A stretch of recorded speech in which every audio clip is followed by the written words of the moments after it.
Psaume 136. Grande litanie d'action de grâce. Rendez grâce au Seigneur, il est bon.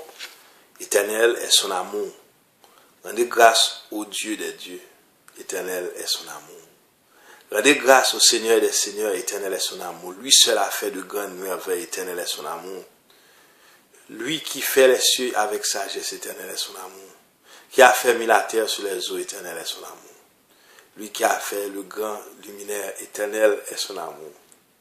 Le soleil qui règne sur le jour, éternel est son amour. La lune et les étoiles sur la nuit, éternel est son amour. Lui qui frappa les Égyptiens dans leur aîné, éternel est son amour. Et filles sorties d'Israël de leur pays, éternel est son amour.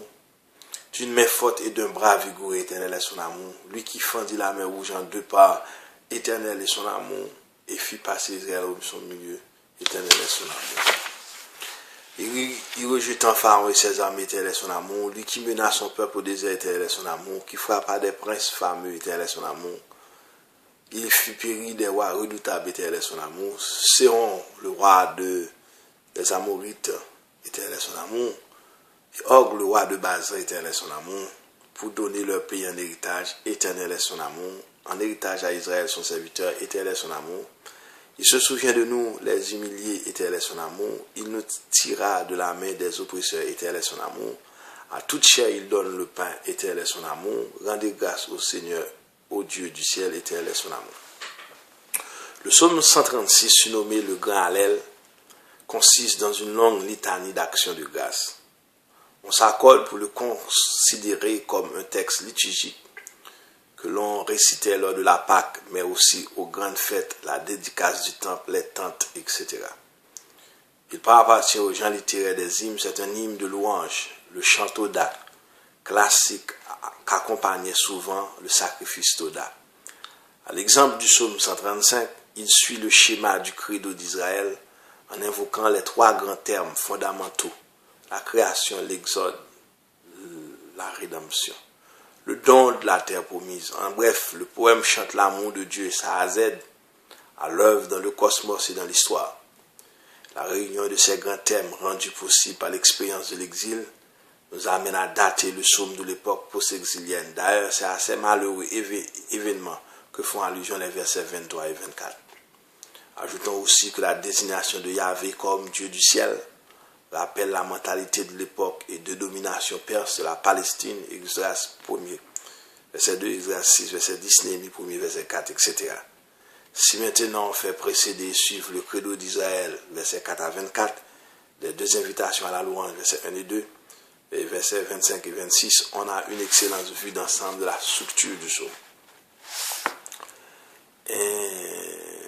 Invitation à la louange, verset 1 à 3, le credo d'Israël, verset 4 à 24, la création, verset 4 à 9, l'exode, verset 10 à 20, la terre promise, verset 21 à 24, invitation à la louange, verset 26. Titre, l'Alléluia ne constitue pas un titre proprement dit, mais indique qu'il s'agit d'un psaume alléluiatique. Invitation à la louange, verset 1 à 3, dans la mentalité biblique, la meilleure façon de rendre grâce à Dieu, c'est de chanter ses louanges. Aussi, Paul tourne d'invitation à la louange et le psalmiste mentionne aussi les raisons qui motivent son invitation. Le Seigneur est bon, il est le Dieu des dieux et le Seigneur des seigneurs. Ces expressions ne supportent pas le polythéisme. Bien au contraire, elles visent à exprimer la transcendance de Dieu et son unicité. Le credo d'Israël, verset 4 à 25, l'expression grande merveille au verset 4, désigne la totalité des exploits de Dieu rapportés dans le reste du credo. La création, verset 4 à 9, l'auteur évoque d'abord la création du firmament. Il le voyait comme une immense coupole métallique ou comme une toile de tente tendue au-dessus de la plateforme de la terre. Verset 5, s'inspirant de Genèse 1er, 14 à 18. Il raconte ensuite la création du soleil, de la lune et de ses étoiles, verset 7 à 9. Du ciel, le Créateur descend poser la terre sur les colonnes qui émergent de l'abîme aquatique, verset 6. L'Exode, verset 10 à 20, la partie centrale de l'hymne est occupée par l'article fondamental du credo d'Israël, l'Exode ou la sortie d'Égypte et tous les prodiges qui s'y rapportent, la mort des premiers-nés, la fuite du groupe de Moïse et le miracle de la mer, verset 10 à 15. Les versets qui suivent, 16 à 20, développent le thème du désert où le Seigneur apparaît non seulement comme le guide de son peuple, mais aussi comme son défenseur. Du point de vue symbolique, le désert est à mettre en parallèle avec la mer. Les deux thèmes, désert et mer, représentent le mal et le néant d'où Israël, guidé par Dieu, est sorti vainqueur pour entrer en terre promise. La terre promise, verset 21 à 25. Le dernier article de foi du credo d'Israël est le don de la terre promise. La terre est un don qui exige une réponse, un engagement. Comme au verset 12 du psaume 135, la terre est donnée par le suzerain suprême en héritage, versets 21 et 22, à Israël son vassal.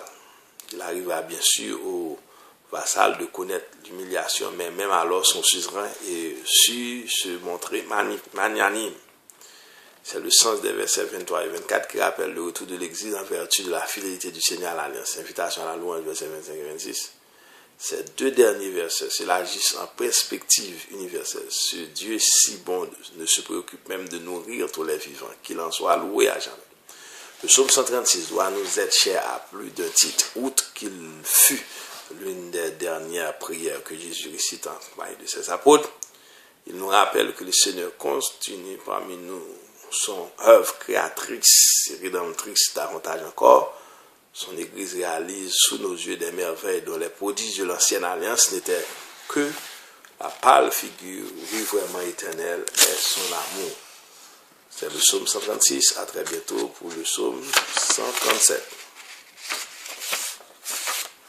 Gloire à Dieu.